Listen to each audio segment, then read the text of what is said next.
Hi எல்லாருக்கும் வணக்கங்க. நம்மளோட தோட்டத்துல கடல போட்டிருந்தோம். அத வந்து பொறிக்கிறதுக்காக தங்கள் அழகு தான் வந்திருக்காங்க.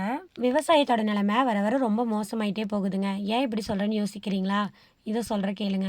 ஒண்ணும் இல்லங்க. கடலை பொறிக்கிறதுக்கு எப்பயுமே வந்துட்டு ஒரு மூட்டைக்கு ரூ. 550 இல்லன்னா ரூ. 600 கடல இருக்கிறத பொறுத்து. கடல வந்து கொஞ்சம் கம்மியா இருக்கு அப்படின்னா ரூ. 600 கடல வந்து நல்லாவே அதிகமா இருக்கு அப்படின்னா வந்து ரூ. 550 மாட்டுக்கு நம்ம மாட்டு தீவனம் போடுறோம்லங்க, அந்த பை தான் வந்து நம்ம குடுப்போம். அதுல வந்து தையல் இருக்கிற வரைக்கும் வந்து போடணும். அப்படி போட்டா தான் வந்து ரூ. 600 அந்த மாதிரி தான் வந்து பொரிச்சு போட்டுட்டு இருக்காங்க எல்லாருமே.